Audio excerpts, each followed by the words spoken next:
चलिए। ओम नमो चिड़ाड़म।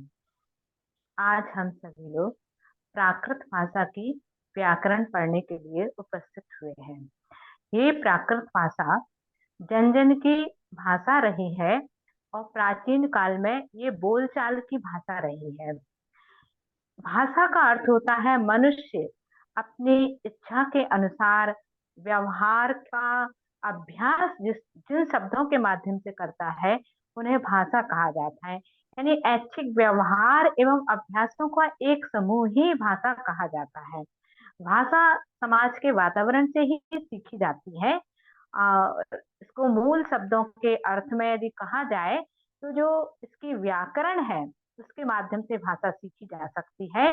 लेकिन जो बोलचाल की भाषा होती है उसकी कोई व्याकरण नहीं हुआ करती। प्राकृत भाषा भी प्राचीन काल में बोलचाल की भाषा थी, इसलिए इसलिए इसकी प्राचीन काल में कोई व्याकरण नहीं थे। लेकिन कुछ समय पश्चात जब इस भाषा में साहित्य लिखा जाने लगा, वह बोलचाल की भाषा से और ऊपर उठ करके समृद्ध भाषा बन गई। उस समय इसकी व्याकरण की आवश्यकता हुई। व्याकरण किसे कहते हैं? तो आचार्य राजशेखर जी हुए हैं, उनके अनुसार कहा गया है कि जो शब्दों की सिद्धि और व्याख्या कर पाए ऐसे ग्रंथ व्याकरण कहलाते हैं। या जो अशुद्ध शब्द हैं उनको शब्द को शुद्ध करने की प्रक्रिया है, उसको व्याकरण कहा जाता है। अर्थात शब्दों की सिद्धि जिनके माध्यम से की जाती है वही व्याकरण कही जाती है। वैदिक युग में तो ये प्राकृत भाषा जन बोली रही, यानी जन जन की बोलने की भाषा रही, अर्थात बोली रही।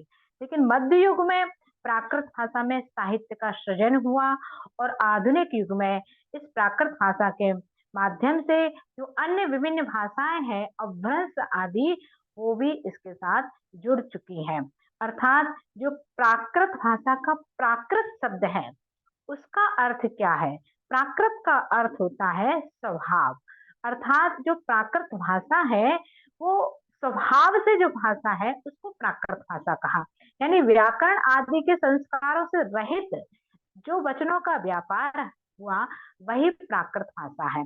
और प्राकृत शब्द प्राक और कृत दो शब्दों से मिलकर के बना है, अर्थात पहले से जो किया हुआ हो उसको प्राकृत कहते हैं।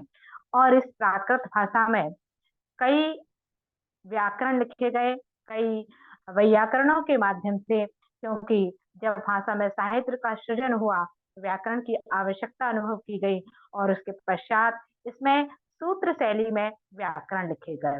ये सूत्र संस्कृत भाषा में है, इसीलिए कई लोग इस प्राकृत भाषा को संस्कृत भाषा की जनक मान लेते हैं। यानी संस्कृत भाषा प्राचीन है और प्राकृत भाषा उससे निकली हुई है। लेकिन ऐसा नहीं है। प्राकृत तो प्राचीन काल से ही बोले जाने वाली भाषा रही है और उसमें व्याकरण बाद में लिखा गया, जो संस्कृत भाषा में सूत्र लिखे गए इस व्याकरण के, इसलिए उसको ऐसा मानने लगा, जबकि यह ठीक नहीं है, उचित नहीं है। प्राकृत संस्कृत से भी प्राचीन भाषा है। इस प्राकृत भाषा में कई व्याकरण हैं। उन व्याकरणों के नाम भी हम एक बार समझ लें और उनमें से हम कौन सी व्याकरण पढ़ रहे हैं यहाँ पर। तो सबसे पहले जो व्याकरण प्राप्त होती है आचार्य भरत मुनि की, जो नाट्य शास्त्र है उसमें उन्होंने व्याकरण की चर्चा की है प्राकृत भाषा की, और उसमें प्राकृत के विशेष नियमों को देखा जाता है। अर्थात वही सबसे पहली व्याकरण कही जाएगी। उसका नाम व्याकरण नाम से नहीं है, लेकिन उसका नाम नाट्य शास्त्र है, उसके अंतर्गत प्राकृत भाषा की व्याकरण इसमें समाहित है। दूसरी बहुत प्राचीन व्याकरण है आचार्य चंड की प्राकृत लक्षण। इसकी रचना दूसरी शताब्दी में की गई थी और यह बहुत छोटी व्याकरण है, लगभग इसमें 100 ही सूत्र है। उनके माध्यम से इसमें प्राकृत के नियमों को समझाया गया है। तीसरी व्याकरण है आचार्य वररुचि की प्राकृत प्रकाश। यह प्राकृत प्रकाश बहुत विस्तृत व्याकरण है। इसमें 12 अध्याय हैं और उन 12 अध्यायों में जो प्राकृत के नियम हैं, शब्द सिद्धि का विधान है, निपात विधि है, अव्यय विधि है, कृदंत प्रत्यय है, क्रिया विशेषण है, क्रियाएं हैं, इन सब का वर्णन उसके साथ साथ पैसाची, चूलिका और मागधी, सौरसेनी, इन भाषाओं का भी इसमें व्याकरण लिखा गया है। अगली उसके बाद जो व्याकरण हुई, ये प्राकृत प्रकाश लगभग तीसरी चौथी शताब्दी का है। उसके बाद 12वीं शताब्दी में एक प्राकृत शब्दानुशासन नाम से व्याकरण लिखी गई, जिसके रचयिता रहे आचार्य, इसके रचयिता के अभी कुछ नाम उपलब्ध नहीं है और ये पूरी व्याकरण भी उपलब्ध हमारे सामने नहीं है, उसके कुछ भाग ही उपलब्ध है। अर्थात ये 20 अध्यायों में विभक्त है ये व्याकरण, परंतु उसके कुछ ही अध्याय वर्तमान में उपलब्ध है। और उसके बाद लगभग 12वीं शताब्दी में ही आचार्य हेमचंद्र ने सिद्धहस्त शब्दानुशासन व्याकरण की रचना की। इस व्याकरण में, जिसे हम अभी पढ़ने वाले हैं, लगभग 1119 सूत्र हैं और इसके 4 पाद हैं। उन 4 पादों के अंतर्गत अलग अलग सूत्र हैं। पहले पाद में 271 सूत्र हैं, दूसरे पाद में 218 सूत्र हैं, तीसरे पाद में 182 सूत्र हैं और चौथे पाद में जो अंतिम है 448, यानी सर्वाधिक सूत्र इसमें कहे हैं। इस प्राकृत व्याकरण में सौरसेनी, मागधी, पैसाची, चुलिका पैसाची आदि भाषाओं का भी विधान किया गया है और यह व्याकरण वैज्ञानिक दृष्टि से भी बहुत अधिक महत्वपूर्ण है। आचार्य बलदेव तो कहते हैं कि प्राकृत ज्ञान के लिए हेमचंद्र का यह ग्रंथ सर्वाधिक प्रामाणिक और विश्वसनीय है। अर्थात जो आचार्य हेमचंद सूरी हुए हैं 12वीं शताब्दी में, उन्होंने बहुत सोच समझ करके, बहुत बुद्धिमत्ता के साथ में इस व्याकरण की रचना की है। उसके बाद अगली व्याकरण है प्राकृत शब्दानुशासन, जो 13वीं शताब्दी में आचार्य त्रिविक्रम के द्वारा लिखी गई। इस व्याकरण में भी आचार्य त्रिविक्रम ने 1036 सूत्रों में प्राकृत के नियमों का विधान किया है और उसमें अभ्रंश का भी विवेचन किया गया है। अगली व्याकरण है प्राकृत कामधेनु का।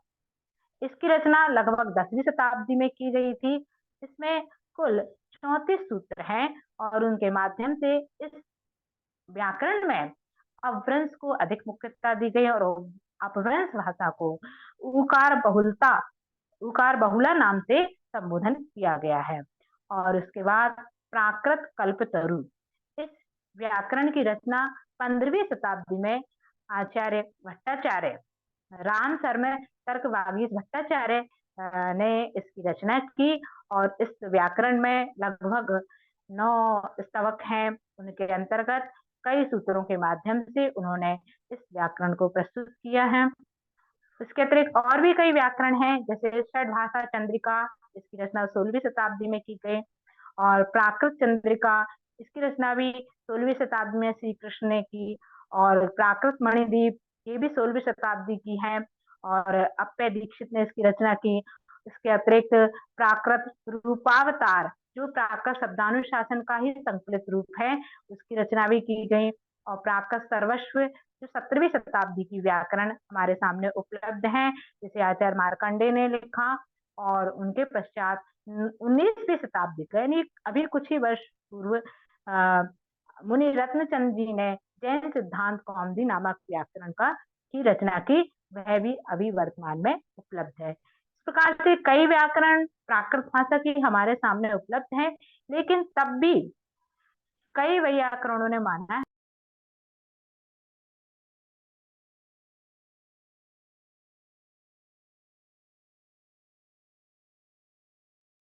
है, इसलिए उस व्याकरण का अध्ययन आज हम इस कक्षा के माध्यम से प्रारंभ कर रहे हैं। इस कक्षा में हम प्राकृत व्याकरण सीखने के साथ साथ उस भाषा के नियमों को सीखेंगे जिसके माध्यम से साहित्य की रचना होती है। अभी तक हमने प्राकृत में जो हमारे जैन ग्रंथ हैं उनका अध्ययन तो हमने किया है, परंतु व्याकरणात्मक दृष्टि से उनका अध्ययन नहीं किया है, जो इस व्याकरण के माध्यम से हम समझेंगे और उन शब्दों को व्याकरणात्मक दृष्टि से देखेंगे, उनकी सिद्धि करके सीखेंगे कि किस शब्द से प्राकृत का कैसा शब्द बना है। यहाँ इस व्याकरण में संस्कृत भाषा में सूत्र लिखे गए हैं, उन सूत्रों के माध्यम से जो उदाहरण उसमें प्रस्तुत किए हैं वो प्राकृत भाषा में सिद्ध किए गए हैं। यानी संस्कृत के शब्दों से प्राकृत को सिद्ध किया गया है। अब आप कहेंगे कि प्राकृत के शब्दों को संस्कृत से क्यों सिद्ध किया गया? तो ये अपनी अपनी शैली रही, आचार्य हेमचंद सूरी की ये शैली रही कि संस्कृत के शब्दों की सिद्धि उन्होंने प्राकृत के सूत्र बना करके उनके द्वारा की है। तो आज हम ये व्याकरण प्रारंभ करते हैं। इसमें जैसा कि हमने बताया कि लगभग 1119 सूत्र इस व्याकरण में है। 4 पाद हैं। प्रथम पाद में 219 करीब सूत्र हैं और द्वितीय पाद, तृतीय पाद सभी के सूत्र हमने आपको बता दिए हैं। तो इस माध्यम से यहाँ हम प्रारंभ करते हैं। इस व्याकरण का पहला सूत्र है अथ प्राकृतम। अथ प्राकृतम अर्थात वह सूत्र कह रहा है कि यहाँ से प्राकृत प्रारंभ होती है, क्योंकि ये सिद्धहस्त शब्दानुशासन जो व्याकरण है ये मुख्यतः संस्कृत व्याकरण भी रही है। आचार्य हेमचंद सूरी ने इस व्याकरण को 8 अध्यायों में विभक्त किया है। उसमें से अंतिम अध्याय उन्होंने प्राकृत व्याकरण के लिए लिया है। उसमें ये 4 पाद और 1119 सूत्र है। ऊपर के जो 7 अध्याय हैं उन्होंने उसमें संस्कृत भाषा की व्याकरण लिखी है। तो हमें प्राकृत भाषा की व्याकरण पढ़ना है, अर्थात सिद्धहस्त शब्दानुशासन का 8वां अध्याय प्रारंभ करना है, जिसका उन्होंने पहला ही सूत्र लिखा अथ प्राकृतम, अर्थात यहाँ से प्राकृत की चर्चा प्रारंभ करते हैं, ऐसा आचार्य हेमचंद सूरी उस पहले सूत्र में कह रहे हैं। इस प्राकृत भाषा के कुछ नियम भी हम आज थोड़ा सा समझ लें पूर्व भूमिका में कि प्राकृत में क्या क्या है। जैसे उसकी जब हम वर्णमाला देखते हैं तो उस वर्णमाला में कुछ स्वर नहीं है। जैसे स्वर हमने जो पढ़े हैं संस्कृत भाषा में तो वहां तो 14 स्वर कहे गए, लेकिन यहाँ प्राकृत भाषा में इतने स्वर नहीं है। उनमें से कौन कौन से स्वर नहीं है और कौन कौन से स्वर है वो भी हम जान लेते हैं। तो प्राकृत भाषा में सबसे पहला जो स्वर है आ, उसके बाद दीर्घ आ और ह्रस्व ई, दीर्घ ई, ह्रस्व उ, दीर्घ उ, ए और ओ, इतने ही स्वर हैं बस। कितने हुए ये? 8 स्वर। यानी प्राकृत भाषा में सबसे कम स्वर है। आपने देखा होगा हिंदी में भी अधिक है स्वर और संस्कृत में भी 14 स्वर हैं, प्राकृत में सबसे कम यानी 8 स्वर है। इसीलिए ये भाषा बहुत छोटी है। हम सोचते हैं प्राकृत भाषा बहुत कठिन है, इसे कैसे पढ़ें कैसे समझें, लेकिन हिंदी और संस्कृत की अपेक्षा प्राकृत भाषा बहुत सरल है और संक्षिप्त भी है। संस्कृत भाषा बहुत विस्तृत है। उसमें जैसा कि उसमें भी बताया 14 स्वर हैं, उसमें अतिरिक्त स्वर कौन कौन से हैं वो भी हम देख लेते हैं। जैसे यहाँ ए के बाद वहां आई भी है, औ है और उसके अतिरिक्त री है, दीर्घ री भी है, ली और ली। इतने स्वर इस संस्कृत भाषा में अतिरिक्त पाए जाते हैं, अर्थात 6 स्वर अधिक हुए यानी 14 स्वर हो गए। लेकिन यहाँ इस प्राकृत में ये 6 स्वर नहीं है, सिर्फ ये ही 8 स्वर विद्यमान है, अर्थात केवल 8 स्वर प्राकृत भाषा में होते हैं। अब उसके अतिरिक्त व्यंजन कौन कौन से हैं प्राकृत भाषा में? तो सबसे पहले व्यंजन में कवर्ग आता है, का, खा, गा, घा, ये कवर्ग कहलाता है। कवर्ग मतलब का से प्रारंभ हुआ है इसलिए वो कवर्ग है। तो इसमें आपने संस्कृत में या हिंदी में ये 5 वर्ण पढ़े होंगे, लेकिन यहाँ प्राकृत में ये 5वां अक्षर नहीं है। यदि ये कहीं आया भी है तो ये हलंत के साथ आएगा।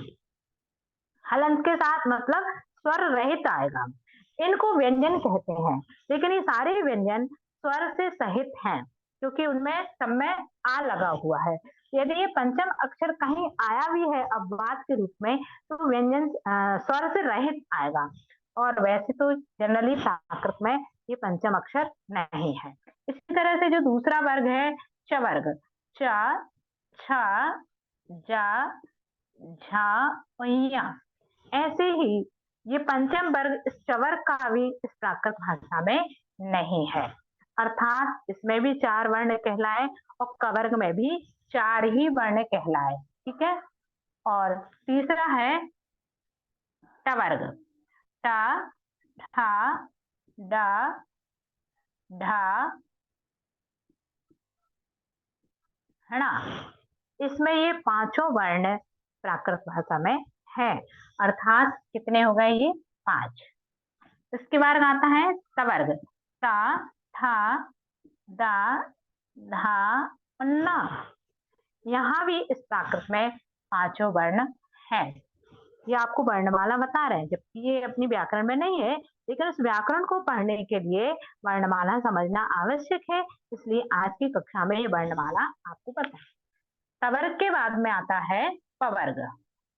प, फ, ब, भ, मा। ये भी 5 वर्ण इस प्राकृत में स्थित है।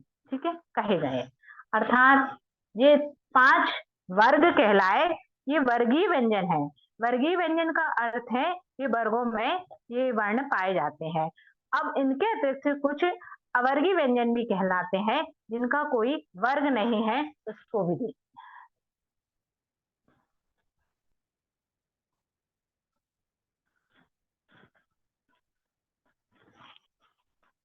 अवर्गीय व्यंजन है, उनके बाद जो शब्द आएंगे उनको हम कहते हैं अंतस्थ वर्ण। या, रा, ला और वाह। ये अंतस्थ वर्ण क्यों कहे जाते हैं? क्योंकि सबसे अंत में कहे गए हैं, इसलिए इनको अंतस्थ वर्ण कहे जाते हैं। और उसके पश्चात श और हा। लेकिन संस्कृत में या हिंदी में आपने 3 श पढ़ रखे होंगे, मूर्धन्य श, तालव्य श और दंती श, जिनका प्राकृत में अभाव है। यहाँ प्राकृत भाषा में ये तालव्य सा कहलाता है, जिसको हम अपनी बोलचाल की भाषा में शीटी वाला सा कहते हैं, और उसको व्याकरण की भाषा में तालव्य सा कहा जाता है। और ये दूसरा वाला मूर्धन्य सा कहा जाता है, जिसको हम बोलचाल में षटकोण वाला सा कहते हैं। तो दोनों सा का इस प्राकृत भाषा में अभाव है। दोनों सा के स्थान पर केवल एक दंत सा ही प्रयुक्त किया जाता है। ठीक है, मात्र दंत सा और उसके बाद हाँ। और अंत में जो आप 3 व्यंजन देखते हैं, ये तीनों संयुक्त अक्षर हैं। ये प्राकृत भाषा में नहीं होते हैं, ये संयुक्त हैं, अर्थात किन्हीं 2 व्यंजनों से मिलकर के इनका निर्माण होता है, इसलिए ये प्राकृत में नहीं है। संयुक्त के रूप में प्रयुक्त होंगे, लेकिन इस रूप में नहीं है। इनके स्थान पर कोई अलग ही व्यंजनों का आदेश हो जाता है, जिसे हम व्याकरण के सूत्रों में आगे समझेंगे। इस प्रकार से इस वर्णमाला में कितने व्यंजन कहलाए? पहले वर्ग में 4, दूसरे वर्ग में भी 4, तीसरे वर्ग में भी 5 और चौथे में 5, पांचवें में 5, तो टोटल हो गए 23 वर्ण। और यहाँ 4 वर्ण ये अंतस्थ वर्ण और 2 ये 23 और 6 29 वर्ण कहलाए, 29 व्यंजन।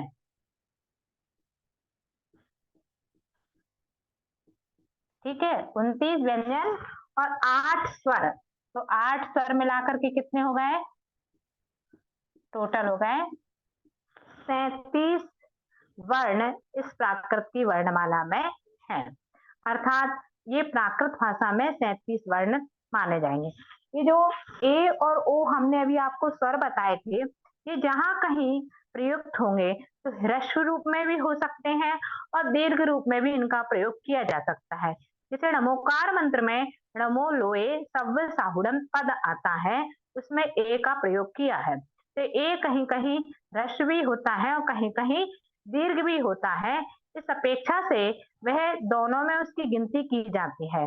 जैसे आ और आ दोनों स्वर हैं, उसमें जो छोटा आ है उसको ह्रस्व आ कहेंगे और जो बड़ा आ है उसको दीर्घ आ कहेंगे। यानी दोनों स्वर एक जैसे हैं, लेकिन एक ह्रस्व है, एक दीर्घ है। उसी तरह से आ के बाद में ई और ई यानी ह्रस्व ई और दीर्घ ई, अर्थात दोनों स्वर एक ही जैसे हैं, लेकिन एक ह्रस्व एक दीर्घ है। उसी प्रकार से ऊ में भी जानना चाहिए। और ए और ओ दोनों रूप में है, यानी ए का दीर्घ रूप हम भाषा में संस्कृत में पढ़ते हैं ऐ, और ओ का दीर्घ रूप औ। लेकिन यहाँ प्राकृत में ओ आई और औ दोनों स्वर नहीं है, इसलिए ए और ओ का ही प्रयोग किया जाता है। जहाँ कहीं ह्रस्व हो चाहे दीर्घ हो, दोनों ही संभव विकल्प से हो सकते हैं। इस प्रकार से इस प्राकृत भाषा की हमने अभी वर्णमाला को समझा। हम इस प्राकृत शब्दानुशासन, सिद्ध गहन शब्दानुशासन की व्याकरण का जो प्रथम सूत्र है उसको देखते हैं कि वह सूत्र और क्या कहता है। सबसे पहला सूत्र लिखेंगे,